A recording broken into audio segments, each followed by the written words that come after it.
my name is Jack Boulay and I'm going to tell you about silica column chromatography. Silica column chromatography makes use of the stationary phase and the mobile phase. Now the stationary phase is the solid adsorbent substance which, in silica column chromatography, as you may have guessed, is silica. Note that a substance is adsorbent if it is a gas or liquid that can form a layer on top of a material. The mobile phase is the solvent that is poured into the funnel. Silica column chromatography differs from thin layer chromatography in that TLC does not involve the use of a column, but it is similar to TLC in that both separate substances in a mixture based on their polarities and how quickly they move through the column. The stationary and mobile phases have different polarities, so when the mobile phase solvent is poured into the top of the column, components within the analyzed mixture will remain with the stationary phase or move with the mobile phase to differing degrees. It's important to note that the effectiveness of this technique depends in part on the height of the column. The taller the column, the more room there is for separating the components of the mixture. Likewise, a thin column is preferable because it allows for more exact separation. And the mobile phase solvent should be polar, because polarity determines how quickly the components of the mixture move through the silica gel. The purpose of silica column purification is, of course, to purify a mixture, and this occurs by separating the substances within the mixture you're working with. It's useful when working with organic compounds. And the way you would perform this technique is by constructing the apparatus shown on the right.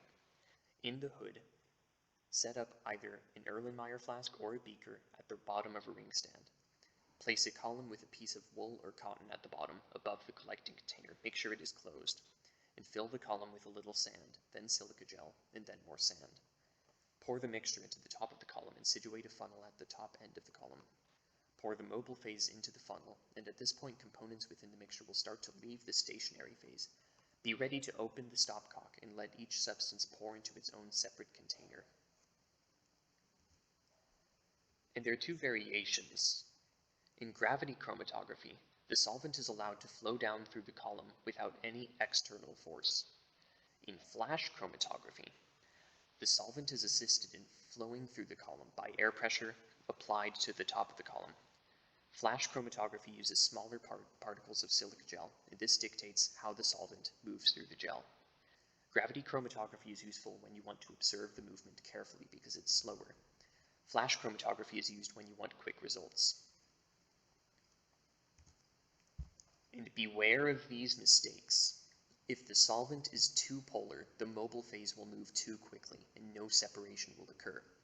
Conversely, if you use a solvent with low polarity, then the mixture will again not separate. Sometimes you may want to use multiple solvents, and you should start with the one with the lowest polarity to separate minimally polar components first. Lastly, silica is slightly acidic.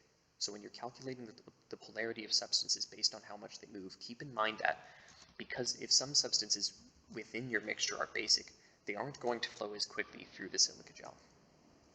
I hope this has been helpful. Thank you.